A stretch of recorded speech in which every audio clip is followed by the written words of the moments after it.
Hermanos, pueden tomar asiento. Y les invito a que abran sus Biblias y vayamos al libro de Samuel, segunda de Samuel específicamente. Y hoy vamos a estar en el final del capítulo 21, versículos 15 al 22. Final del capítulo 21, versículos 15 al 22. Y antes de leerlo, a manera de introducción, recordar un poquito de dónde venimos. Recordar un poquito, la semana pasada estuvimos hablando acerca de la propiciación por el pecado del rey. Cómo había una gran hambruna por el pecado de Saúl y cómo a pesar de que había pasado tanto tiempo, mirábamos cómo el pecado no prescribe, el pecado no tiene fecha de caducidad. Y mirábamos cómo en estos últimos 4 capítulos de Samuel, vamos a estar viendo una estructura de ida y de regreso.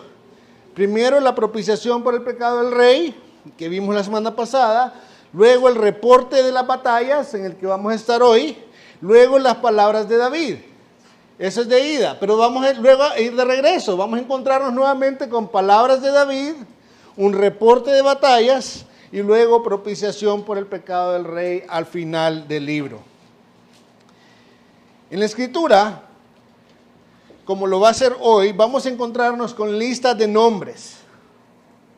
Y generalmente cuando encontramos listas de nombres, a veces van a ser de personas inicuas, a veces van a ser de personas que sirvieron a Dios, pero la tentación es la misma. Y es pensar que son pasajes que están ahí solo en calidad de relleno.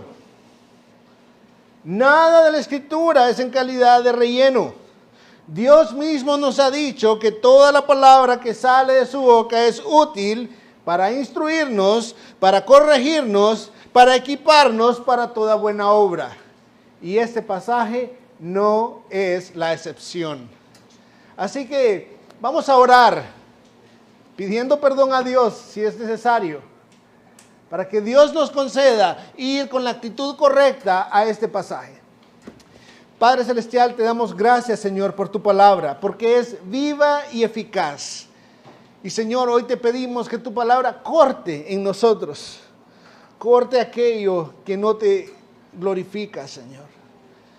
Perdónanos cuando muchas veces vamos a tu palabra y pensando, este pasaje va a ser tan árido, de ahí no va a salir nada, me lo puedo saltar y no me pierdo de nada. Cuando lo cierto, Señor, es que el problema es que ahí mismo se está mostrando mi pecado, Señor. Ahí mismo se está mostrando la actitud de mi corazón. Y hoy queremos suplicarte, Señor, que nos concedas venir delante de ti humildes, reconociendo que tú eres más sabio que nosotros. Y que aunque nosotros muchas veces no sabemos qué hacer con un pasaje, tú siempre sabes qué hacer con un pasaje en nuestra vida, Señor. De modo que tu palabra nunca regrese a ti vacía. Guíanos, Señor, en el hablar y en el escuchar para tu gloria. En Cristo Jesús. Amén y amén. Hoy lo que vamos a estar viendo es bastante simple. Vamos a estar viendo 4 batallas y el resumen después de esas 4 batallas. Simple. 4 batallas y el resumen de esas 4 batallas. Y antes de leer, yo quiero que pensemos un poquito en que a veces hay batallas que se libran en nuestra casa. Y a veces esas batallas son bastante simples, aunque a veces pueden provocarnos temores. Estaba pensando en la batalla que a veces se libra en la casa con las cucarachas. Y en especial cuando son de las voladoras, ¿verdad? Esas como que causan ciertos temores que a veces no salen a simple vista. Pero ¿alguna vez usted se mudó a una casa, se dio cuenta que habían cucarachas y hizo todo lo posible por erradicarlas? Fumigó la casa, puso trampas, puso veneno por todos lados y se siente que por fin las erradicó. ¡Y qué celebración! Ya no hay cucarachas en mi casa. 6 meses después el vecino fumiga. ¿Y qué pasa, hermanos? Las bandidas vuelven. Y vuelven a surgir, y vuelven a aparecer. Y en el pasaje que vamos a ver hoy es algo similar. Solo que no con cucarachas, sino que con los filisteos. por momentos parecían estar erradicados, pero los bandidos de repente vuelven a aparecer, y es lo que vamos a ver, que volvieron a aparecer, y en este relato vamos a ver que aparecen 4 veces consecutivas. Veamos la primera vez, versículos 15 hasta el 17. De nuevo hubo guerra entre los filisteos e Israel. Descendió David con sus siervos, y mientras peleaban contra los filisteos, David se cansó. Entonces Isbi-Benob, que era de los descendientes del gigante y cuya lanza pesaba 300 ciclos, es decir, 3.4 kilos aproximadamente, de bronce, y que estaba ceñido con una espada nueva, trató de matar a David. Pero Abisai, hijo de Sarbia, vino en su ayuda e hirió al filisteo y lo mató. Entonces los hombres de David le juraron: nunca más saldrá a la batalla con nosotros, para que no apague la lámpara de Israel. Comencemos con esa primera batalla, la batalla contra Isbi-Benob, y obviamente su ejército, ¿verdad? No solo era el gigante. David fue a la batalla, sale a la batalla con sus hombres, las cucarachas, no las cucarachas, los filisteos salen nuevamente. David sale con su ejército, sale con sus valientes, y se encuentra con este tipo, Isbi-Benob, y a lo que estamos acostumbrados normalmente es a escuchar, así como en 2 Samuel capítulo 8, versículo 1, después de esto derrotó a los filisteos y los sometió, y David tomó el mando de la ciudad principal de mano de los filisteos. Pero esta vez no fue eso lo que escuchamos. Esta vez la historia fue muy diferente. En esta ocasión, en medio de la batalla, se nos deja ver algo inesperado totalmente. El rey ya no estaba peleando como antes. Ya no era el mismo David. Ya no era el mismo David. Ahora lo vemos cansado en medio de la batalla, al punto de que su cansancio fue notorio, tanto para sus enemigos como para sus aliados. Es el mismo David, de aquel de que se cantaba celebrando sus victorias sobre decenas de miles. ¿Se acuerdan al inicio en 1 Samuel? Esa cancioncita que fue el éxito del momento. Saúl mató a sus miles y David a sus 10,000. Es el mismo David que ahora está cansado en medio del terreno, en el fragor de la batalla, desgastado. Y lo que estamos viendo es los últimos días ya estaban por llegar. Y al pensar en esto, generalmente viene como cierta tristeza, ¿cierto? Pensar en el fin de la vida de alguien trae como cierta tristeza. Pero lo cierto es que si vemos el contexto de Samuel, pensar en el final de la vida de David era algo que debe traer gozo más bien. No porque David muera, sino porque hay una promesa asociada a esto. En 2 de Samuel, capítulo 7, versículos 12 al 13, escuchen lo que ya escuchamos anteriormente. Cuando tus días se cumplan, es justo haciendo referencia a momentos como este que está llegando ya al final. Cuando tus días se cumplan y reposes con tus padres, otra manera de decir, cuando mueras, levantaré a tu descendiente después de ti, el cual saldrá de tus entrañas, y estableceré su reino. Él edificará casa a mi nombre, y yo estableceré el trono de su reino para siempre. Este rey, el gran rey David, está decayendo. Hay cierta fijación de los insectos últimamente para conmigo. Me avisan, por favor, si tengo insectos en la cara. La semana pasada no me di cuenta. El gran rey David está en su ocaso, está decayendo. Pero al mismo tiempo, esto significa que debe ser más clara esa promesa del rey prometido que viene para establecer el reino eterno.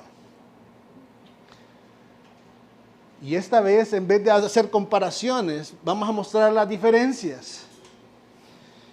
A diferencia de David, que estando en medio de la batalla, cansado, necesitado de ayuda, este rey, nuestro rey, es el rey que venció a la muerte misma, desde adentro. Uno que nos fortalece para hacer lo que demanda de nosotros. Uno que regresará con gran poder en su segunda venida. Así que, si bien es cierto, David era un gran rey, pero solamente era la sombra de un mejor rey, nuestro Señor Jesucristo. Y ante la debilidad de David, fue Abisai, hijo de Sarbia. Recordemos que Sarbia era hermana de David, es decir, Abisai era sobrino de David. Fue Abisai quien notó su debilidad. No sabemos si es que David le pidió ayuda o qué, pero notó su debilidad y él se hizo cargo del gigante. Él mató al gigante. Escuchaba esta semana al pastor Alistair Beck predicando sobre este pasaje, porque es un pasaje que es bastante árido, es bastante difícil de poder captar algunas cosas. Y él está diciendo, esta batalla resultó en que los valientes de David le quitaron las llaves del carro a David. Al final le dijeron, no David, mire, lo siento, pero no más. No va a seguir saliendo a estas batallas. No más. David necesita entender que ya no está en condiciones para seguir sirviendo a su pueblo desde el campo de batalla. Y ellos le dijeron, no queremos que literalmente dice, para que no apague la lámpara de Israel. Otra de esas frases complicadas. Para que no apague la lámpara de Israel. ¿Y es que David andaba con una lámpara ahí en las batallas? No.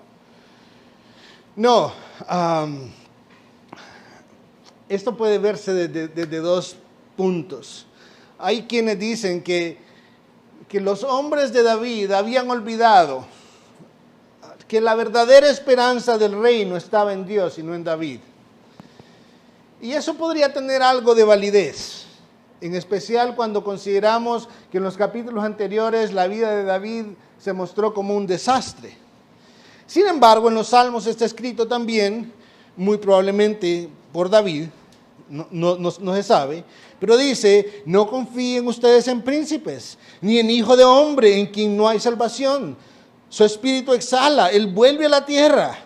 En ese mismo día perecerán sus pensamientos. Bienaventurado aquel cuya ayuda es el Dios de Jacob, cuya esperanza está en el Señor su Dios. A lo que podemos decir amén, porque es la Escritura enseñándonos.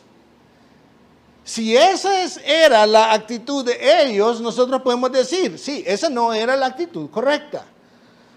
Cristo es la luz del mundo. Cristo es la luz que alumbra sobre los hombres.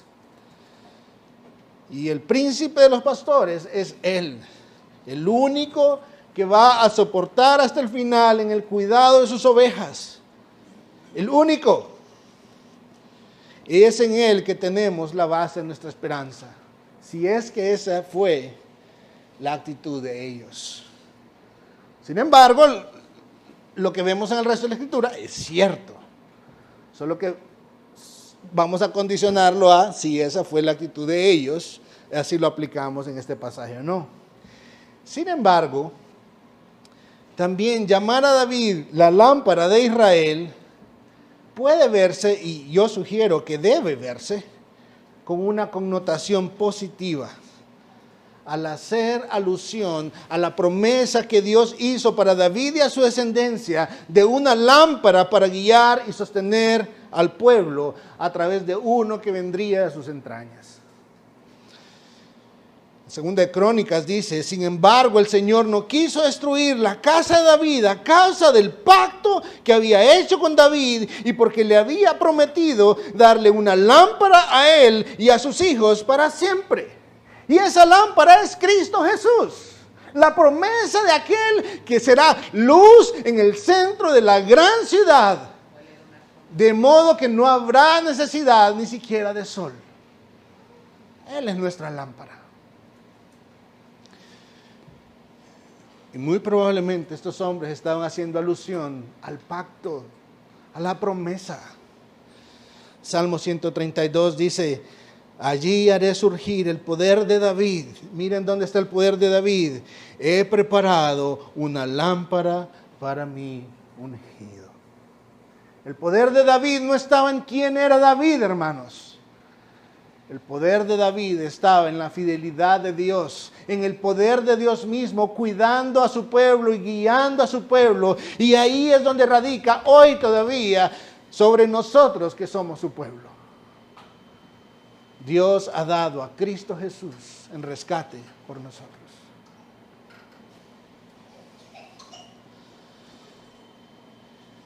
Y eso es lo que podemos sacar de esa primera batalla. Seguramente hay mucho más. Pero vamos a continuar a la segunda batalla, versículo 18. La batalla contra Asaf. Después de esto, otra vez hubo guerra en Gob contra los filisteos. Entonces Sibecai, el husatita, mató a Asaf, que era de los descendientes del gigante. Note los elementos que se repiten en cada batalla.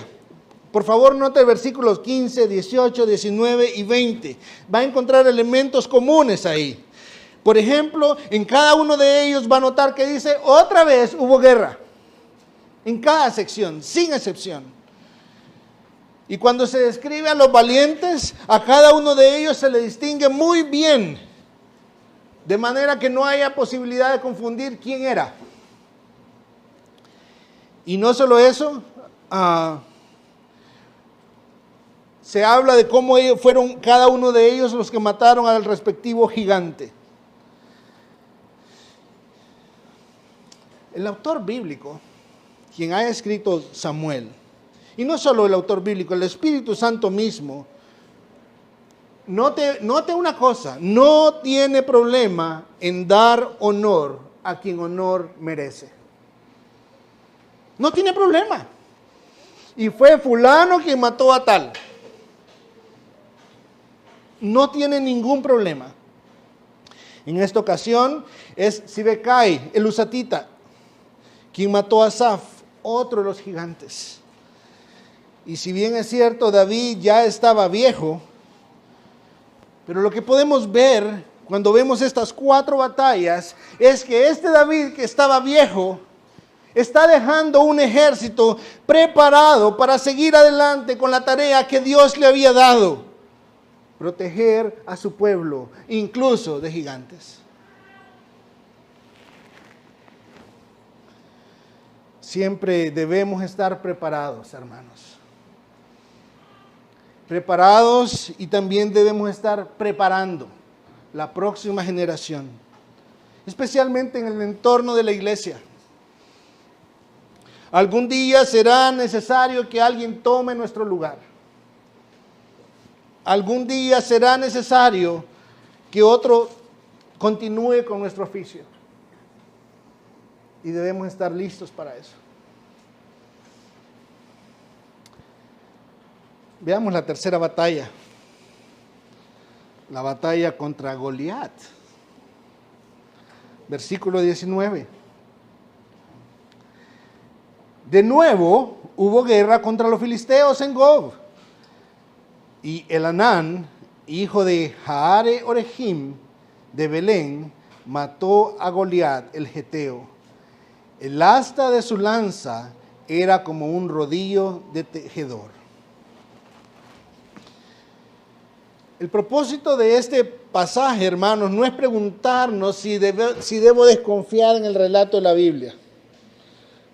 ¿Cómo así? Ya se me había dicho en 1 Samuel 17 que David había matado a Goliat, pero ahora se me está diciendo en 2 Samuel 21 que fue Elanán el que mató a Goliat. Hermanos, ya hemos visto aún en este mismo capítulo que los nombres no eran exclusivos de una sola persona. Por ejemplo, hemos visto 2 Jonatán, Uno hijo de Saúl y el otro sobrino de David. 2 Jonatán. De hecho, en el versículo 18 vamos a ver el segundo Jonatán. No hemos llegado ahí todavía. Por ejemplo, hemos visto 2 Mefiboset. Uno hijo de Saúl y otro nieto de Saúl. Pero habían 2 Mefiboset. De la misma manera, también hubo 2 Goliat. ¿Quién sabe si hasta más? Uno decapitado por David cuando era muy joven y otro con el que David no pudo pelear porque ya era muy viejo. Tan simple como que habían 2 Goliat.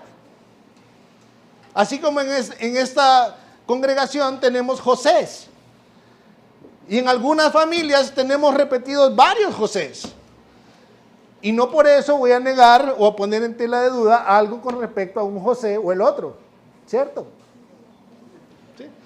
¿Cierto, hermanos?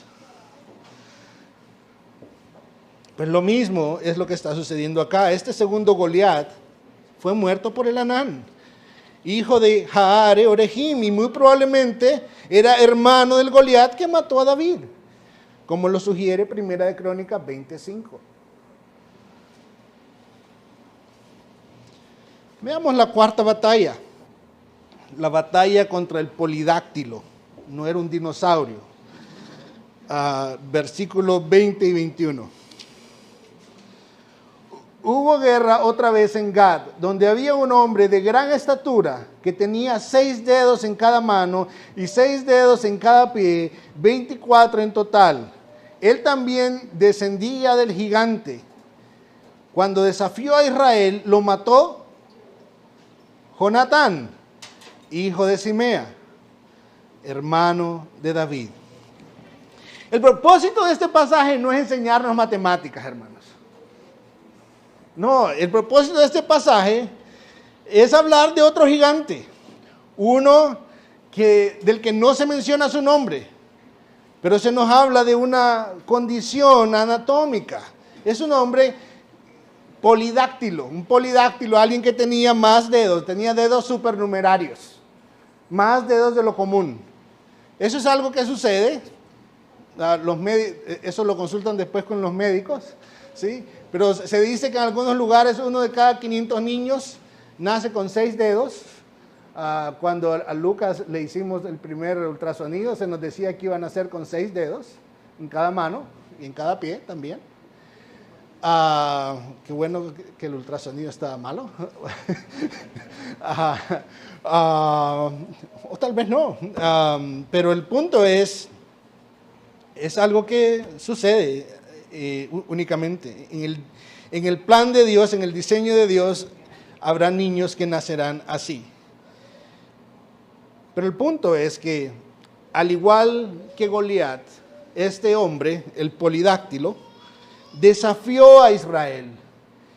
Y así como vimos en 1 Samuel 17, David le hace saber a Goliat que desafiar a Israel es equivalente a desafiar a Dios mismo.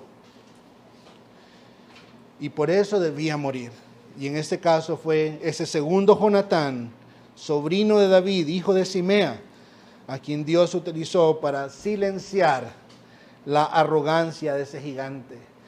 El problema de este gigante no es que tuviera muchos dedos, es que su arrogancia era demasiado grande. Su boca era demasiado grande y debía ser silenciado. Y esto nos lleva al resumen. Versículo 22.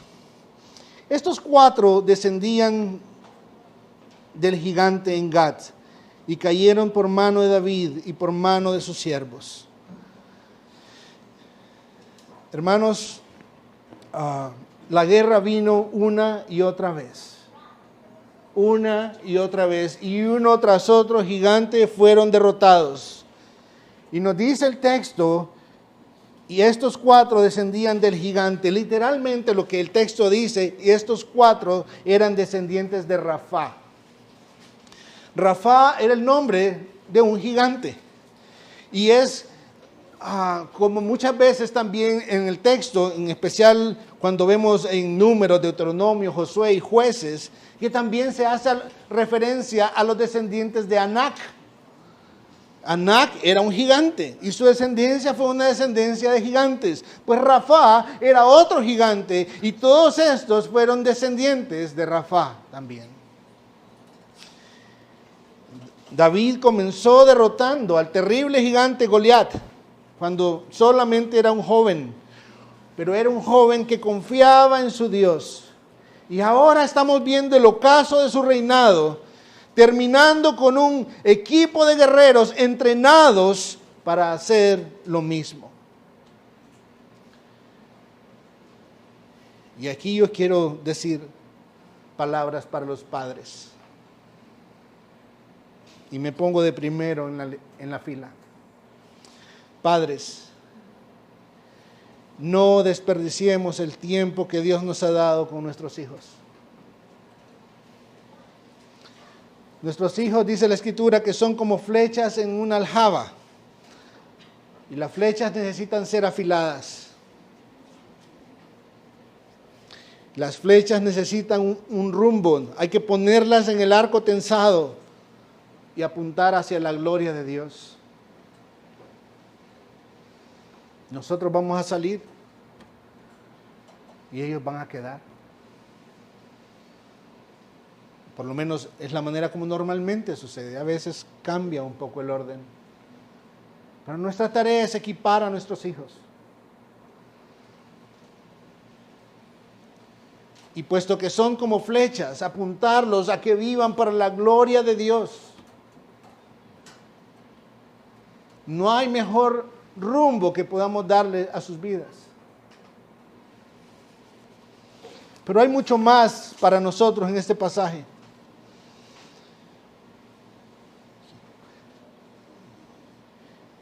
Quiero señalar a pastores, Aarón, Rudy, yo, si algún otro pastor nos visita hoy. Pero no solo a pastores, sino también a líderes de cualquier índole. Hermanos, no somos indispensables. Ninguno de nosotros es indispensable. Un día vamos a dejar atrás nuestros oficios, ya sea porque salgamos caminando a través de esa puerta o porque seamos llevados en una caja al lugar de nuestra sepultura. Pero la obra de Cristo va a continuar, porque Él va a seguir ahí y Él es el que está a cargo. Nosotros no somos indispensables. Si por alguna razón hemos llegado a pensar que la iglesia nos necesita o que Dios nos necesita, quiero recordarles que si hoy yo estoy parado aquí es por gracia, no por mérito propio.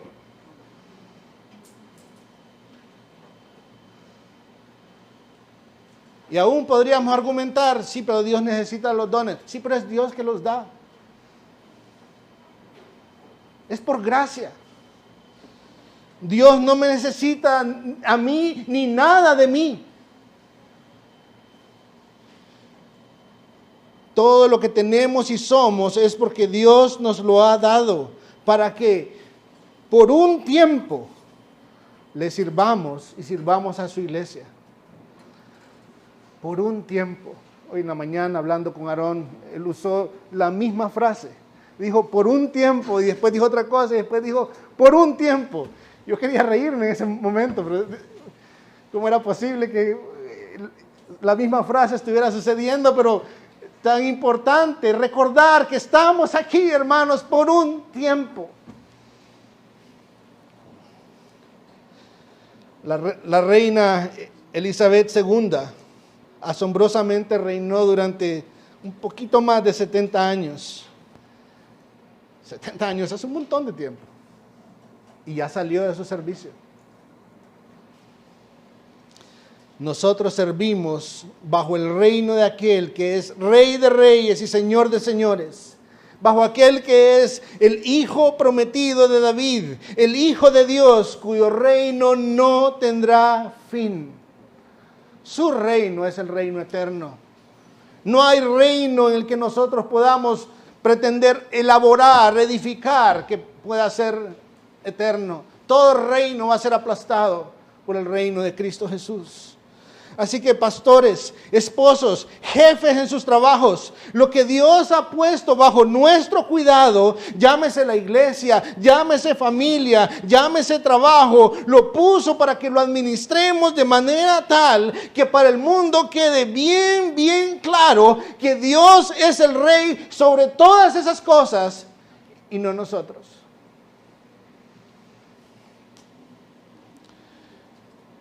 Dos, en nuestra vida la frase "de nuevo hubo guerra", les doy la mala noticia, va a continuar. Y en la vida de la iglesia de nuevo habrá guerra. Y eso no es algo que deba tomarnos por sorpresa. Algunas batallas, al igual que con el reino de David, serán desde adentro, como lo vimos con Absalón. Estas son batallas por causa de nuestro pecado, especialmente cuando estamos luchando por establecer reinos propios. Pero hay otras batallas que serán desde afuera, por causa de aquel que se opone al reino de Dios una y otra vez, de aquel que anda como león rugiente buscando a quien devorar y que en ocasiones lo que encuentra es a los hijos de Dios devorándose entre ellos. Esto tiene que hacernos pensar, hermanos, en cómo me estoy relacionando con mis hermanos. Hermanos, mientras estemos en este cuerpo, seguiremos viviendo en tiempos de guerra, en espera a esa batalla final, cuando nuestro Rey, el Hijo de David, derrotará Él solo, sin ayuda de nadie más, a todos sus enemigos. Por último, es posible que en su vida esté luchando y tenga luchas grandes también, ya sea contra el pecado, contra tentaciones que vuelven una y otra vez, contra el temor a la muerte, contra Satanás, el temor a Satanás. Y quiero decirle, nuestro Cristo, nuestro Rey, ya los venció a todos ellos. Cristo pagó en la cruz lo que nosotros no podíamos pagar, de una manera que nos permitiese disfrutar de Él. La única manera que nosotros podíamos pagarlo era con una eternidad en el infierno, pero Cristo pagó para que nosotros pudiéramos disfrutar del reino de la luz. Así que venga a Cristo. Confiese su pecado delante de Él. Encuentre perdón, ese perdón que solo está en Él. Solo en Él, solo en Cristo Jesús hay salvación. Es en Cristo que tenemos una puerta de acceso, o mejor dicho, de escape de nuestras tentaciones. Si no es en Cristo, somos esclavos de nuestro pecado. Venga a Cristo. Él nos enseña cómo llevar cautivo todo pensamiento a Él, como si se tratase de prisioneros de guerra. Él nos enseña a través de su Santo Espíritu y su palabra cómo obedecerle. Conozca su palabra. No se conforme con lo que escucha el domingo. Vaya a su palabra. Aquí está una de las principales piezas que Dios nos ha dado en la batalla que cada día libramos. Vaya a su palabra. Conozca esa lámpara que Él ha dejado para disipar esas tinieblas que muchas veces son sofocantes en nuestra vida, que quieren venir una y otra vez a sofocar e invadir nuestro corazón.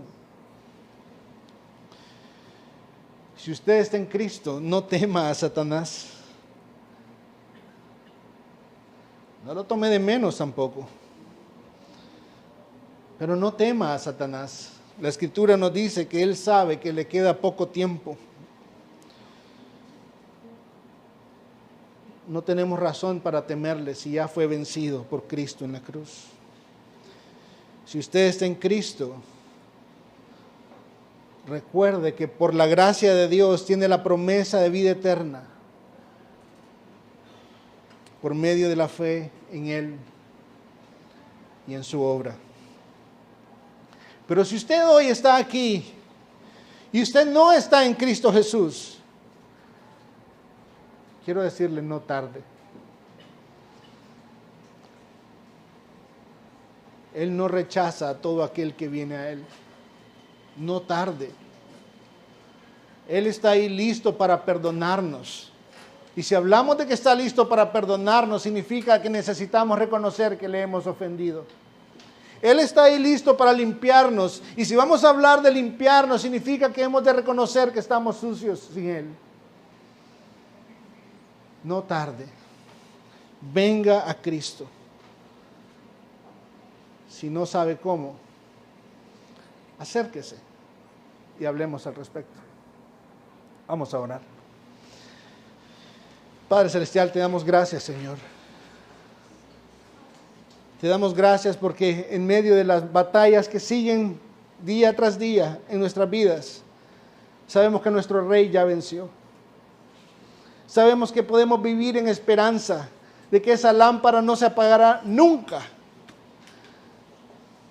Sabemos, Señor, que eres tú el que nos ha traído a Cristo Jesús. Y es ahí donde nuestra vida está segura, con Cristo en ti, Señor. Ayúdanos, Señor, a no depender de nosotros mismos. Ayúdanos, Señor, a no pensar de nosotros más de lo que debamos pensar. Ayúdanos, Señor, a amarnos el uno al otro, a reconocer nuestras faltas, que son muchas, Señor. Y a entender que solo es a través de la sangre preciosa que nuestro Rey derramó en esa cruz, en sacrificio por nuestros pecados, que tenemos redención. Gracias, Señor, porque fuiste tú librando nuestra más grande batalla, la batalla contra la muerte y la batalla, Señor, contra el reino de las tinieblas. Pero gracias, Señor, porque eres tú, Señor, el que nos ayuda a diario a seguir librando las batallas que aún quedan por delante, Señor, hasta que llegue ese día glorioso en el que Cristo regrese con poder y podamos disfrutar de tu presencia por la eternidad.